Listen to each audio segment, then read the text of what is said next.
Whose mridanga is this? It's yours? Oh, okay. Good one. Jaya Radha Madhava Kunjabi Hari Madhava Kunjabi Hari Jaya Radha Madhava Kunjabi Hari Madhava.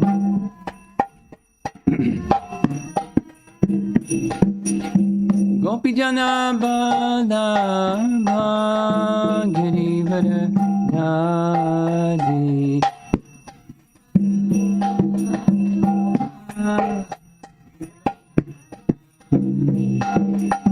Gopi Jana Badava Girivara Dhari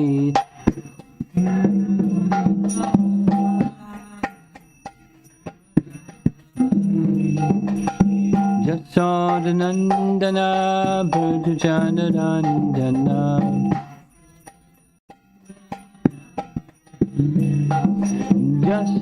Jasodanandana Brajajanarandana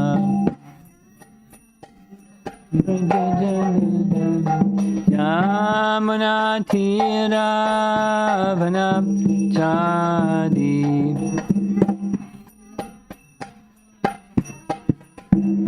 Yamuna Tira Vanam Chadi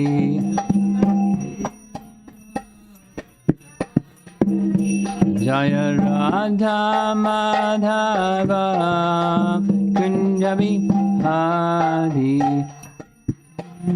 Madhava Kunjabi Jaya Radha Madhava Kunjabi Hari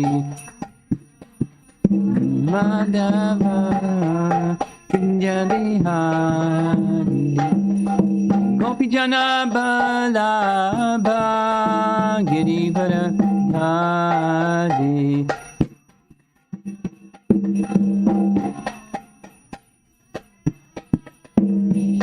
Gopi Jana Balabha Girivara Dhari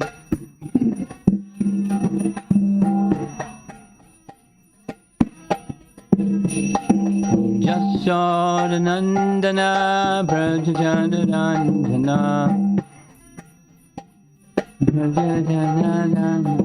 Jasodanandana Brajajanarandana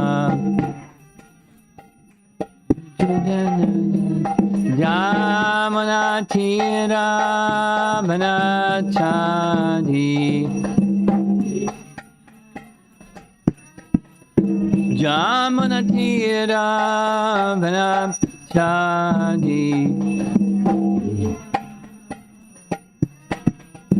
Jaya Radha Madhava Kunjabi Hari Madhava Kunjabi Hari Jaya Radha Madhava Kunjabi Hari Madhava Kunjabi Hari Jai Om Vishnu Pad Paramahansa Parivitagacharya Astatara Satasya Srimad His Divine Grace A.C. Bhaktivedanta Swami Srila Prabhupada Ki Ananta Koti Vaishnava Vrinda Ki Grantaraj Srimad Bhagavatam Ki Gora Premanandi.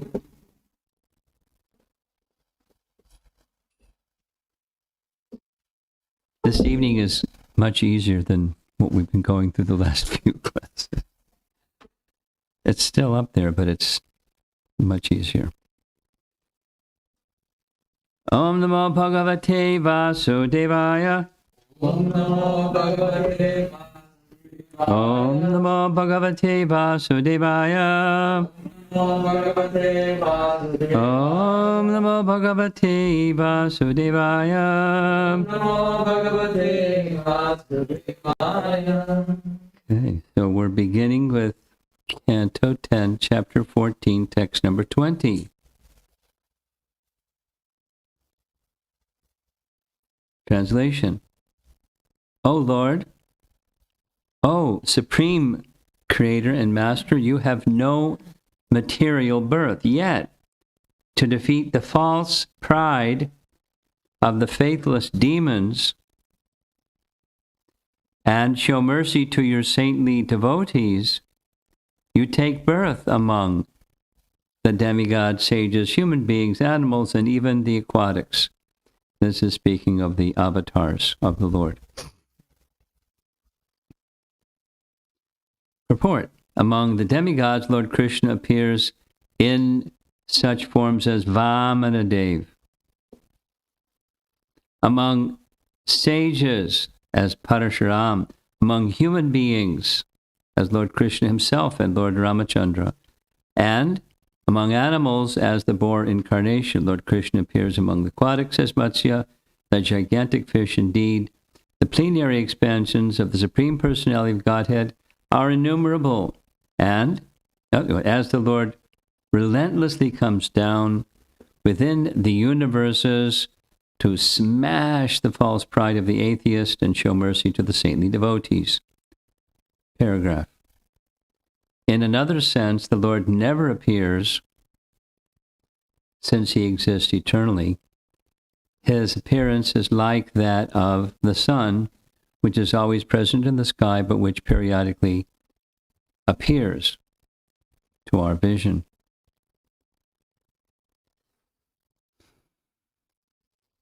Vishwanath Chakravarti Thakur writes, you thus appear in various places, in various avatar forms, showing your true form to prevent your devotees from being defeated by these jnanis.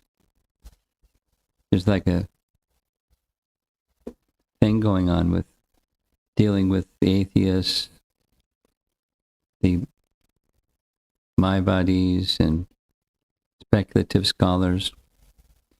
To defeat the non-devotees, asatam, who think they are learned, and to show mercy to the devotees, satam, so they can remember your spiritual blissful forms, qualities, and pastimes, you appear in different avatar forms. So that's pretty straightforward. For it is said, quote, and now this is a quote from Canto 10, Chapter 2. That's prayers by the demigods to Krishna within the womb of Devaki. O Lord, cause of all causes, if your transcendental body were not beyond the modes of material nature, one could not understand the difference between matter and transcendence. Only by your presence can one understand the transcendental nature of your Lordship, who are the controller of material nature. Your transcendental nature is very difficult to understand unless one is influenced by the presence of your transcendental form. And Jiva Goswami writes, the Lord is called Ajanasya, because he does not take birth like material beings, but appears on his own by his Swarup Shakti. I hope Parma Kroon is listening, because he has this thing about Swarup Shakti. But we had some exchange today after class, and I think he's got it. We'll hear something, we go on. There's Swarup Shakti. The Lord has so many potencies. Swarup Shakti is a large category. There's subcategories of that large category. His own potency, his spiritual potency. And another one of them that's also his own potency, but it goes by a specific name, that's Yogamaya. So let's hear. He appears on his own by his Swarup Shakti. only for protecting his devotees. He is not attached to material activities. That is described in this verse. Quote, O Lord, O controller, endowed with inconceivable energy, who appears as unlimited avatars.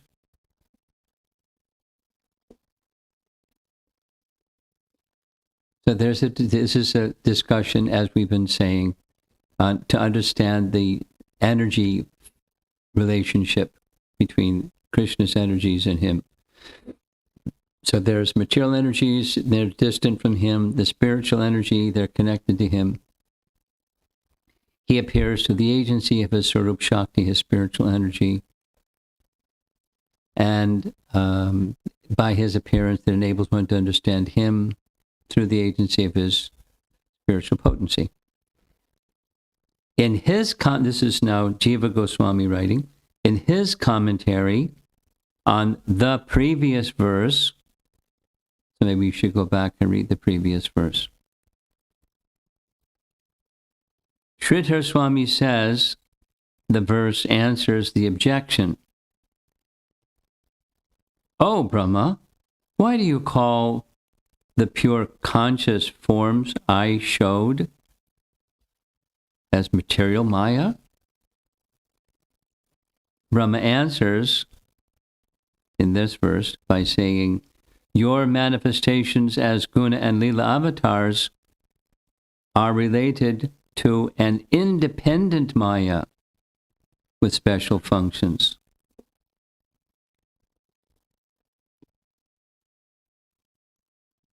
This means that the Lord reveals his forms of Shuddha Sattva different from matter by his independent Maya, Yoga Maya. In those forms, the Lord is not overcome by material Maya. By complete unity, this is the non-dual topic or aspect of Krishna. By complete unity with pure consciousness, because of pure Shuddha Sattva, his form is everything. So that's, his form is everything. What does that mean? Well, his form is everything, has this oneness from things that come from his form. Like, his various potencies and sub-potencies of those potencies. There's a oneness relationship. Because his form is manifest by his Swarup Shakti. To say his form is manifest by his Swarup Shakti, just because it's described earlier, it's not that when the right time comes, that which didn't previously exist becomes manifested, like as if it's an event in time. Not an event in time. The forms of the Lord are eternal, and they're being manifest by his Swarup Shakti may appear from our perspective as an event within time, and then withdrawn as an event within time. But their forms are eternal, the spiritual potency that manifests them is eternal. And there's a prompt, a reason to smash the atheist and to protect the devotees.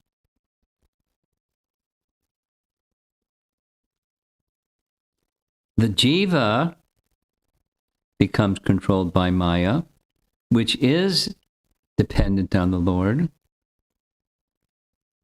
and obtains a material form of rajas and tamas, and becomes overcome by that. Not understanding his spiritual nature, Brahma, because of the contamination of rajas and tamas, he accepts the material body as everything, or the jiva that takes birth and becomes covered. That is the difference. So there's a oneness and there's a difference. And the oneness is as explained, the difference is as explained. Everything is an extension from the source from which it comes, and therefore there's the oneness. And then there's the difference that the energies may act differently, although they have a relationship of oneness with the source. because the word Maya will be used for the Swarup Shakti, that means in an upcoming verse, it will be shown that his idea, Brahma's idea, and mine, Jiva Goswami's, are the same.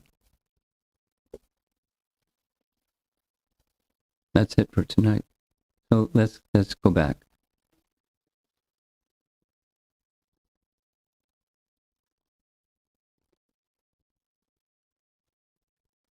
The universe, when we look out into the sky or around, there's material energies that comprise. And there's a potency invested in those material energies, which has the capacity to bewilder. There's a diluting potency within matter. I mean, here's a wall, and here's a chair and a table. There's a diluting potency within matter that diluting potency has the potential of bewildering the living entity and thinking that's it. That's reality. And, and everything else that goes with it. The covering, the Rajas Tamas covering of the soul. That's it. And there's nothing more. And we don't need to think about something more because there's nothing more. And we live our life accordingly. And that's ignorance. And then there's knowledge. And the knowledge is, it's another type of Maya. And then there's another type of Maya besides that type of Maya. That other type of Maya, Yoga Maya, in cooperation with the Lord's Swarup Shakti, the Lord's form manifests, his activities manifest, like the universe is that Krishna showed to Brahma. They're spiritual. They may look like, but they're not the same as the material universes and the material elements and the material energies and Vishnu forms and the cowherd boy forms, and they're all spiritual. They're all non-different than him. They're in a relationship of non-difference from him. Although there's variegatedness amongst the boys, and variegatedness amongst the calves, and variegatedness amongst the energies that we're all offering their praises, and variegatedness amongst the universes. But they're all in the spiritual category, the Swarup Shakti manifest category. So it's what we're getting a picture of, in other words, through the commentary and what Brahma is saying, is there are these two different Mayas, and the living entity can be influenced this way, that way. And he is now expressing some appreciation to Krishna for having shown Brahma all of this. And not only showing him all of this, showing him his original form that's the source of all of this, both the material and the spiritual.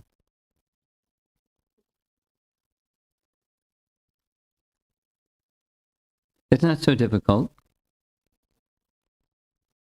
I mean, at least for those of us that have been around a little bit. Some of this other explanations get a little complicated, but this is pretty straightforward.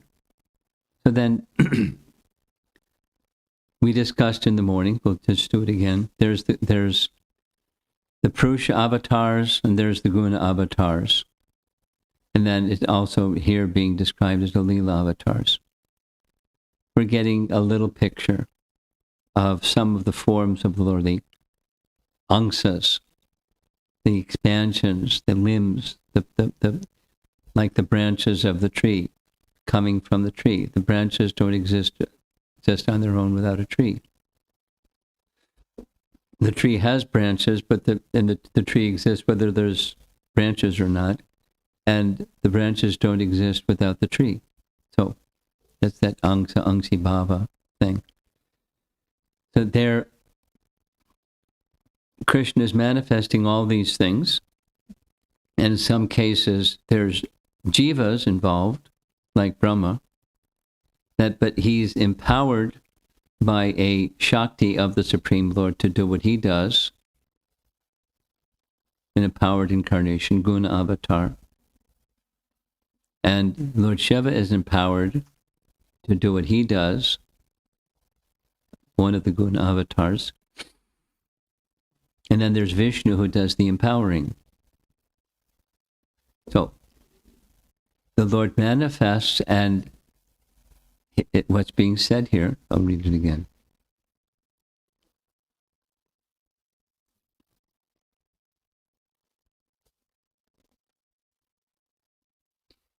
O Lord, O Supreme Creator and Master, you have no material birth yet to defeat the false pride of the faithless demons and show mercy to your saintly devotees. You take birth among the demigods, sages, human beings, animals, and even the aquatics. You have no material birth, but you have a birth that's just making an appearance for these two purposes, for delighting the devotees and defeating the pride of the faithless demons. So that's describing the avatars and the guna avatars and purusha avatars, and these things that Brahma saw and as is now laying it out. Now, if from reading this section, it's easy to... Chaitanya Charitamrita is described as the postgraduate study.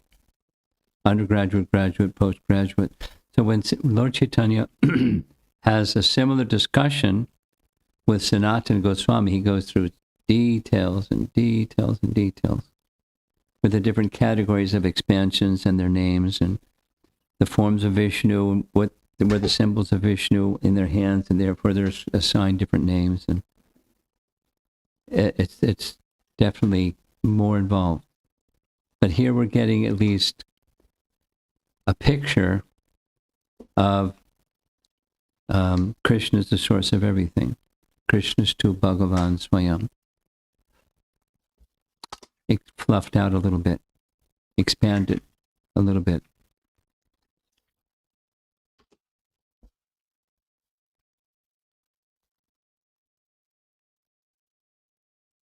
So he's teaching Krishna Tattva.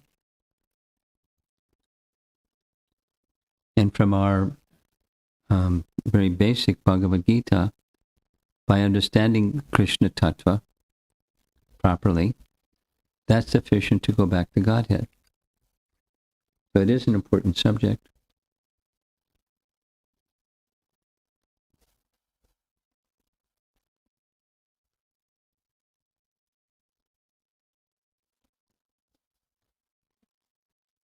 I was thinking further about your question from this morning.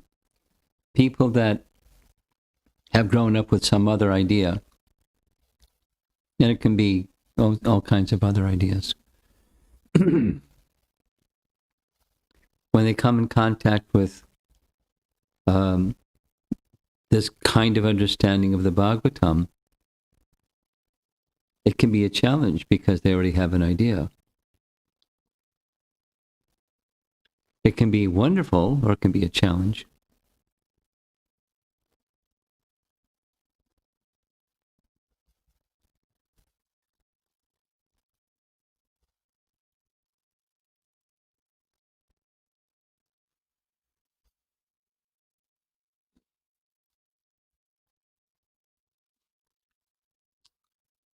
Where is there a literature, a scripture, that has this kind of definitive detail about God, other than the Vedas? Quran, Bible, Buddha's teachings. There's no such, it's just...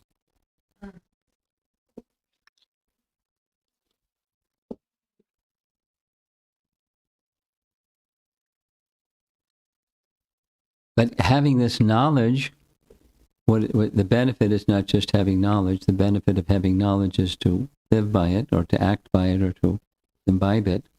That is development of character that is consistent with one who knows. There's a big gap because we're not only we don't know, but we don't have good character. Big gap. So cultivation of character, the qualities of a Vaishnava, very important. Okay, let's see. I have some thoughts on that topic, but I'll stop and see if there's some discussion. How are we doing in the room, or do we have online questions already? Yes? Okay, go online. First question is from Paramakaruna Prabhu. Hi, Bob. Gunavatars comes under influence of Mahamaya as although being part of Swarupa Sakti of Lord, No. still their potencies are... No. This, maybe go back and read. What I heard him say, or what I heard you read him saying, is they come under the influence of the modes, but they're manifest by the Swarup Shakti. That's what he's saying. Yes, Maharaj. That's what he's saying? Yes, Maharaj. So let me read it again.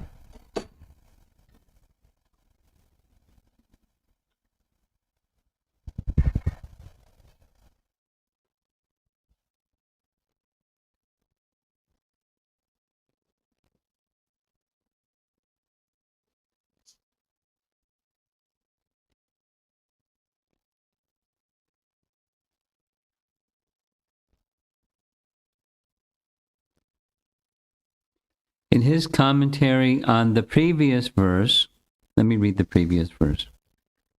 Previous verse is text number 19. Here's text number 19.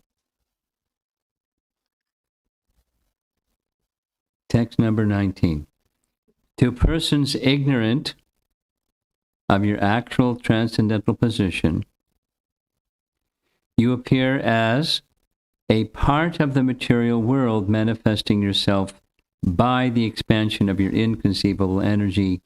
Thus, for the creation of the universe, you appear as me, Brahma. Now, that's a Shaktivesh avatar, not Krishna becomes Brahma, but it's a Shaktivesh avatar category. So now, back to Sridhar Swami says, in his commentary on the previous verse, Sridhar Swami says, the verse answers the objection, "O Brahma, why do you call the pure conscious forms I show material Maya?" Brahma answers, saying, your manifestations of guna and lila avatars are related to an independent Maya with special functions. That is the Shakti that's invested in Brahma and Shiva. That's through a higher form of Maya than the illusory Maya. This means that the Lord reveals his forms of Shuddha Sattva different from matter by his independent Maya. In those forms, the Lord is not overcome by material Maya. By complete unity with pure consciousness, because of pure Shuddha Sattva, his form is everything. Okay, so now let's go back to his question. I'm not sure I'm agreeing with the premise before he gets to the question. Gunavatars comes under influence of Mahamaya as although being part of Swarup Shakti of Lord, No, still their potencies are different. They're not part of the Swarup Shakti of the Lord. So he's asking, am I thinking correctly? Yeah, you're thinking incorrectly. That the Lord's forms are manifest by his Swarup Shakti, and the living entity is not his Swarup Shakti. Brahma is not his Swarup Shakti. There is potency invested in Brahma,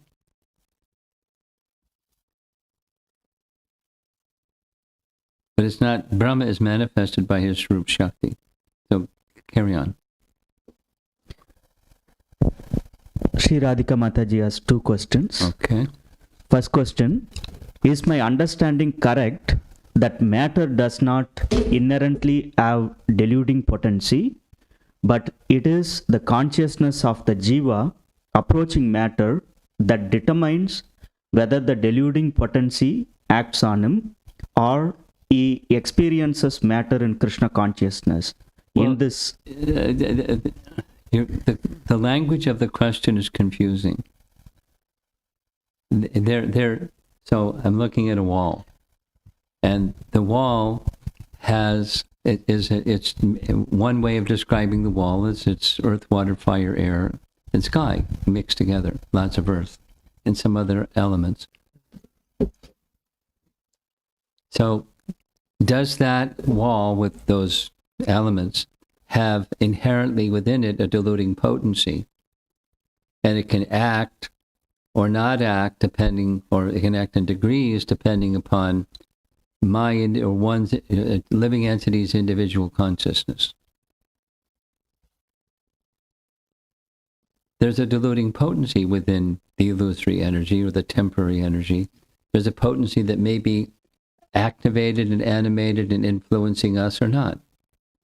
But there's a diluting potency, and one can rise above the diluting potency, or one can be influenced by the diluting potency. There is a diluting potency in matter. You better watch out.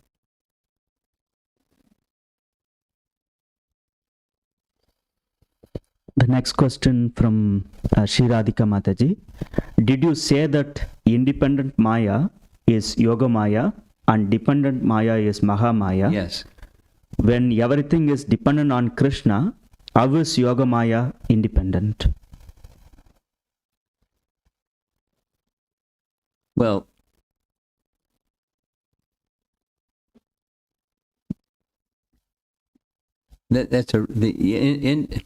independent is a relative term.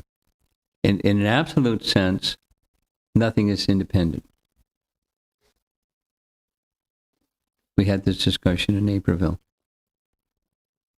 There's one Parameshwara, and that he's the supreme independent, and everything else is dependent upon him.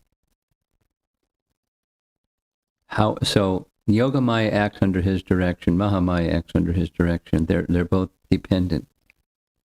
So let's go back to the language. Of course, we're depending upon the English translation of Bhanu Swami.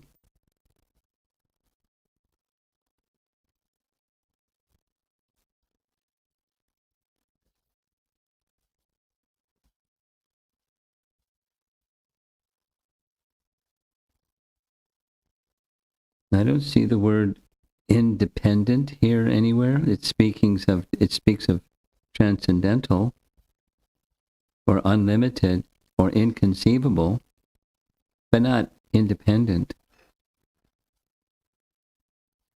Oh, here it is.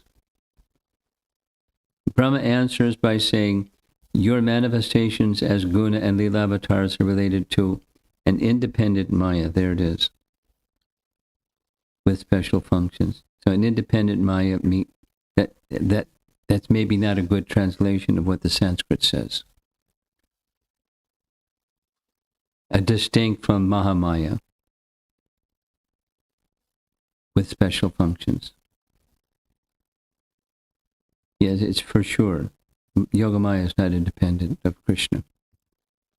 Probably poor translation from the Sanskrit. Next question is from Kirti Prabhu. Why is Kapila Dev counted one among the Mahajanas? He is Vishnu Tattva and Leela and Shaktyavesha avatar. There are other Vishnu Tattvas who are not considered Mahajans. Example, Rishabh Dev.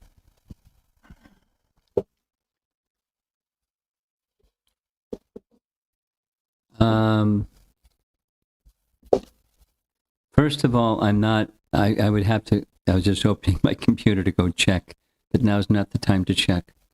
If somebody has access to Lagu Bhagavatamrita online, please look up and see if Kapila Dev is Jiva Tattva or Vishnu Tattva. Because we're going on the premise that he's Vishnu Tattva, but maybe he's not. So if someone has Lagu Bhagavatamrita, look it up, please. So if since he is Vishnu Tattva, let's say, with the understanding that he is Vishnu Tattva, the question seems to be why not all the other Vishnu Tattvas are also Mahajans? Because what's special about him, he's Vishnu Tattva, we have some Jiva Tattvas, so why is he a Mahajan? That's the question? Seems to you? Okay. Well, he's giving teachings.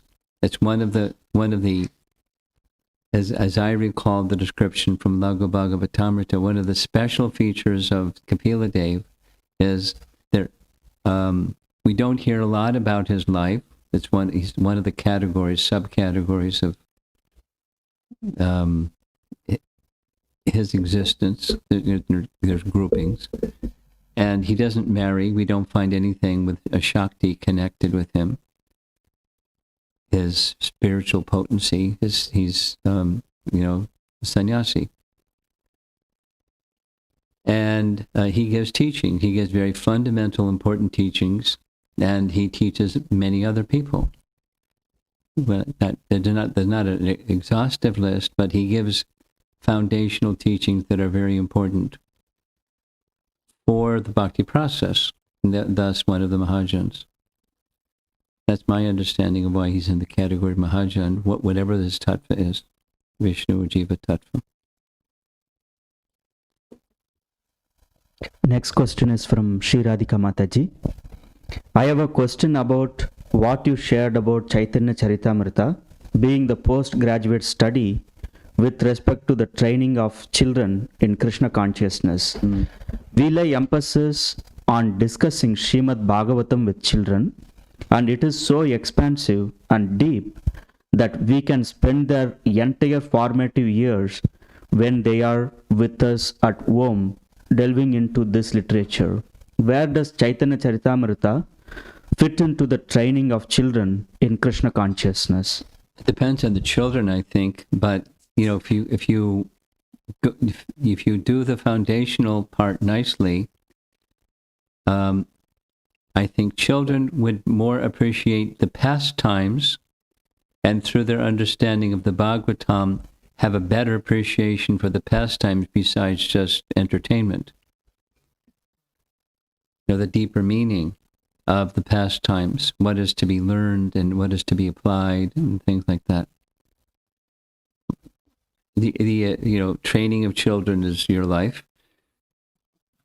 and Chaitanya Mahaprabhu is a very important conduit for mercy for souls of this age.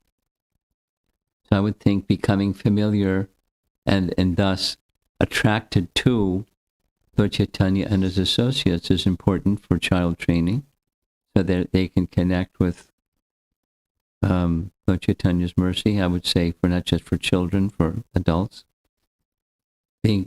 Having some familiarity with and thus some attraction and fascination and appreciation for Lord Chaitanya's magnanimity is very important. And how deeply that is going to be understood, well, I guess it'll depend person to person, child to child as well. The next question is from Amara Mataji. Can you kindly help me understand why Krishna Avatar is listed in Leela Avatars when he is the Supreme Personality of Godhead? Oh, that's easy. That's a function. When he appears, he performs Leelas. So he's listed amongst the Leela Avatars because that's one of his functions. Then having listed Leela Avatars, Purusha Avatars, Shaktivesh Avatars, and other avatars, then there's the pause and says amongst all these, Krishna is the Swayam Bhagavan. So the others are not Swayam Bhagavan, They may be Leela avatars and Purusha avatars and Shaktivesh avatars, etc. Guna avatars, Manvantar avatars. But they're not the source. So Krishna performs Leelas, and Krishna is the source of all avatars. That's special. And the word tu, Krishna's tu, means but. So it's another topic, in other words. Here's some avatars, but amongst them, this one is the source.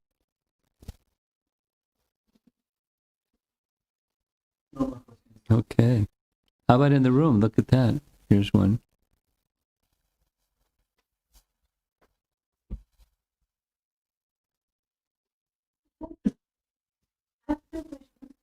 The first one is when we say Krishna empowers different personalities to do different things. Yeah. How does that connect with their swarupa? Is that empowerment revealing their swarupa from Krishna to them?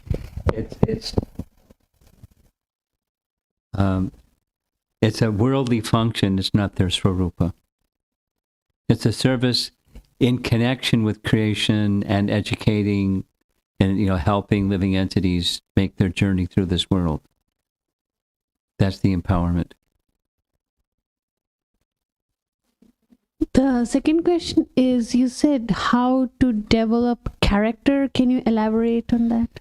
Yeah, I invited you when we talked about this in class to speak with Sri Radhika because the topic goes like this. She's interested in it, and you may also. It has to do, the topic has to do with development of pure devotion. So, in the 7th canto Srimad Bhagavatam, there's this wonderful description of Prahlad Maharaj. And he's being characterized explicitly as a pure devotee. Vishnu sent him to teach the way of pure devotional service. At the end of the whole Leela, it's being narrated by Narada to Yudhisthira and others.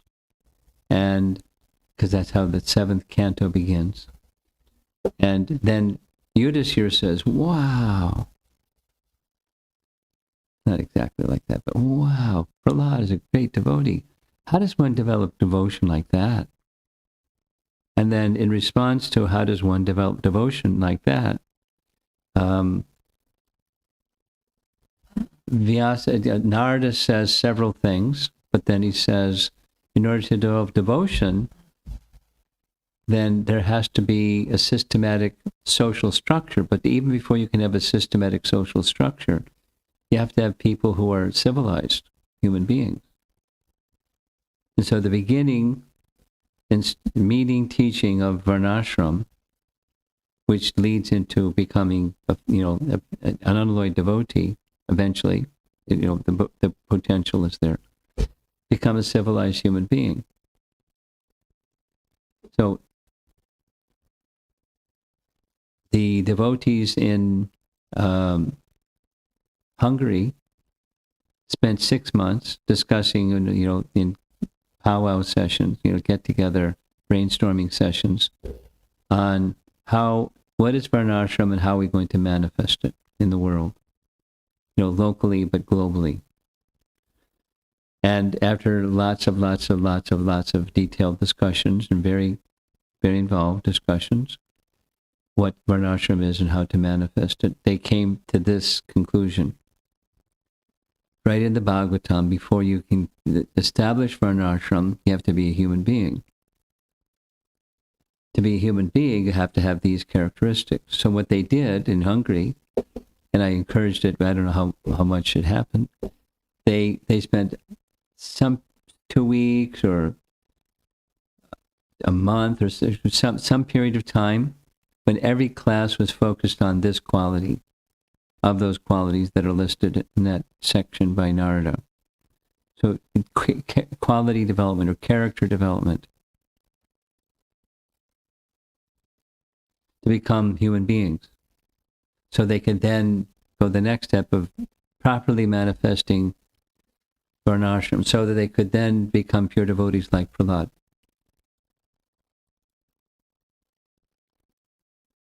So then a book was written following that called Varnashram Compendium or something like that. Something like that. Nice book. And it's about what those qualities are and developing those qualities. It's not so dissimilar. It's quite similar to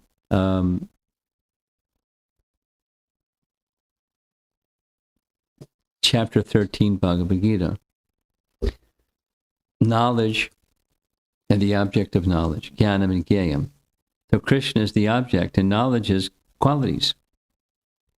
A person who has knowledge has quality. A person who has qualities has knowledge.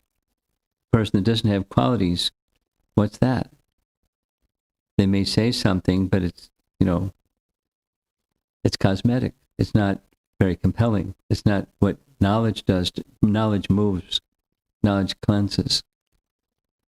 Knowledge elevates. So character also. And, that was a response to your question. How do you deal with people that have a different idea? Have good character. That speaks volumes. Besides your words and verbal is the character that supports those words. So to become the follower of in your psychophysical nature, suited to your nature, and then become pure in devotion. It's not like it's a bucket and then you have to fill that bucket before you can go to the next bucket. It's not like that. But it's stages, progressive stages of evolving of higher consciousness, Krishna consciousness. Does that answer your question? Yes. I'm understanding character as, I'm just beginning to understand what it means to develop a character, but then my initial understanding is it has a lot to do with how we perceive things, how we think about what we see, and then what we do about how we perceive things. And well, it has to do with your feelings, not just your perceptions. And let's say not just your feelings and perceptions, but the way that you carry yourself, or the mode of nature that you're influenced by consistently.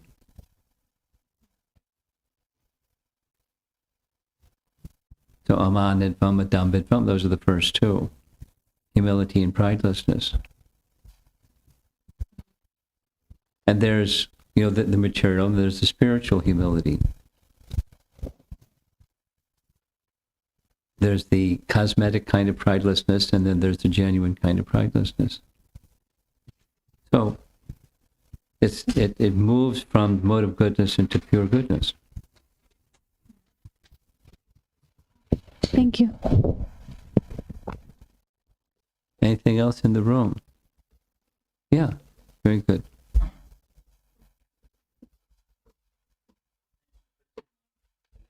Okay, I'm ready. So, my question is related to Ashwadhama killing the sons of Pandavas. Ashwatthama killing The sons of Pandavas. Yeah, okay. And killing of Abhimanyu in the war. So we hear that Krishna protects everyone, and Krishna protected Pandavas in all the cases. How do we understand that Krishna did not protect the sons of Pandavas and Abhimanyu?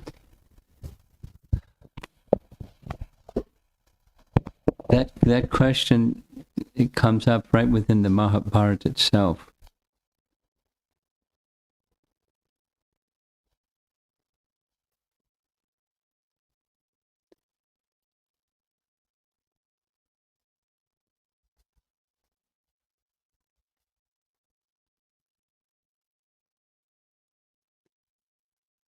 There must be some higher purpose, and the explanation I'm not aware of what that higher purpose is.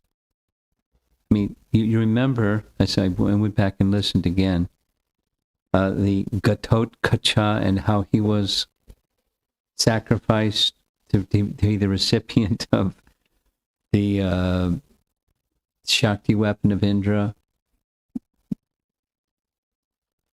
I was going to ask somebody to find, well, I'll do it right now. There's some persons here that like researching things in Mahabharata. So whoever's listening, and Amol Bakshi, you found some other references. So if you could find this one. According to this katha, this seminar that Govinda Das was giving, that Preeti Menon referred me to, so I listened to the whole thing. Ghatotkacha was an emblem of adharma, although he was a family member of the Pandavas. He was the firstborn son of the Pandavas. He was a Rakshasa by nature, and he was an upholder. He stood for adharma and in opposition to the Vedas, and not protection of cows. Now, that's what Govinda said. I don't know what Mahabharata says. And then he went on to say, he said that Krishna went on to say, if he wasn't killed by the Shakti weapon, I would have killed him myself. Now, gosh, I didn't know that was in the Mahabharata. I didn't know that was Ghatotkacha, because anything that I had previously read about Ghatotkacha was that he was just very fond of the Pandavas. It doesn't make sense that you're fond of if you're a Rakshasa and adharmic and non-Vedic, how are you going to be fond of the Pandavas? You'd be inimical to the Pandavas, not fond of the Pandavas, and very obedient, very submissive. And just, and Krishna says, do this, so he does this. That sounds like, obedience to Krishna, not adharma. So I'm a little confused. Maybe somebody can unconfuse me that knows what the Mahabharata says. So similarly, there may be something to do with the 5 sons of the Pandavas, as the first 6 children of Devaki were killed, and why Krishna didn't protect them. That we have an answer to that one for sure. And I don't have the answer to the 5 sons.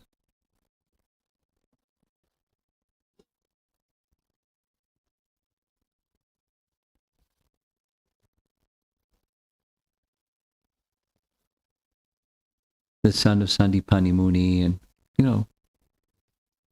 I don't have an answer. There must be some, backdoor reason. If anybody knows the answer to that one from Mahabharata or from other source, please share that. Yeah. This is also a question not related to today's class. We were discussing that section of Daksha cursing Lord Shiva in Srimad Bhagavatam. And one of the discussion that came up was that Sati, the wife of Lord Shiva, is under the influence of the illusory potency, and she made a mistake. I felt very uncomfortable with that discussion, the way it went. Does it say that in Prabhupada's purport? No, it was one of the persons discussing. Oh, I don't think that's a correct understanding. Yeah, because I felt like she is she is Maya herself. Yeah. Or an expansion of Maya. I do not know the exact. Yes. So she cannot be. No. It's a Leela pastime. Correct. Yeah.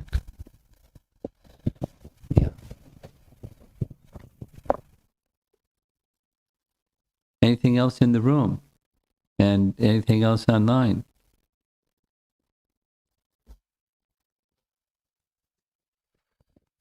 Yamuna Jivan Prabhu did some research from Laghu Bhagavatamrita. Okay, let's hear it.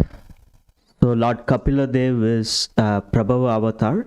So he gave some references. From Padma Purana, it says Lord Kapila, who is an Amsha avatar of Lord Vasudeva, spoke the Sankhya philosophy, which properly explains the meaning of the Vedas to Asuri Brahmana, Yes. the demigods headed by Brahma, Yes. and the great sages headed by Bhrigu Yes. And another reference is, with the eye of the scriptures, the Prabhava avatars are seen to be of two kinds. The Yeah. first kind is briefly manifest and not very famous. Yes. Among them are Mohini, Amsa, and the Yuga avatars beginning with Shukla. The second kind are authors of scriptures. Yes. Generally, they are great sages. Among them are Dhanvantri, Rishabha, Vyasa, Dattatreya, and Kapila. Okay. So Angsa can mean a jiva, but usually it means Vishnu Tattva, generally. But it can mean a jiva. Mamev Angsa, jiva loke, jiva bhuta. Angsa in that case is the living entity. Angsa can mean the living entity. But commonly it means Vishnu Tattva. Okay. There are more questions, Maharaj. Okay. It is from Amara Mataji. I have a follow-up to Stira Mataji's question. A disciple is engaged in service to Krishna as per his natural propensities by the spiritual master. So does psychophysical nature has anything to do with Swarupa? That's the repetition of the question, and the answer is no. No.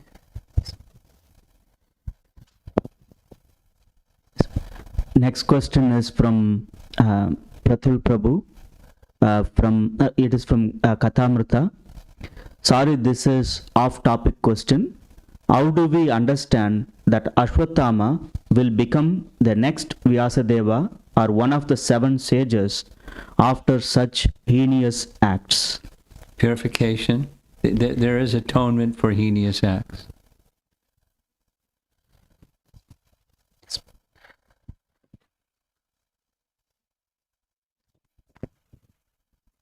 So I think there is one more.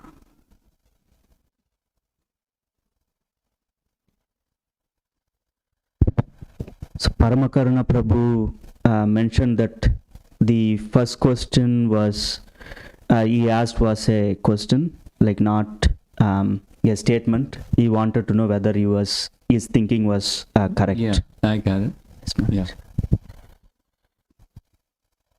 That's Okay, it. that's Maharaj. it. Okay. Yeah, one more? I did not fully follow what Jamuna Jivan Prabhu wrote. Like, What, so who is wrote? Jamuna Jivan Prabhu. Okay. So is Kapila Dev Vishnu Tattva? It says Angsa, Uh-huh. and probably that means Vishnu Tattva. Mhm. Usually it means Vishnu Tattva. And I was just commenting, Angsa can mean, depending on context, it can mean living entity. But usually it means, so it probably means Vishnu Tattva. There's probably other references somewhere besides what he just read. Probably Vishnu Tattva.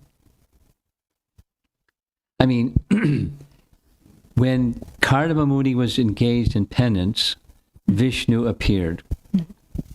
But Vishnu could have appeared as a Shaktivesh avatar, not just a Vishnu Tattva. So, but it must be written somewhere. I'll search a bit. Prabhupada ki jai.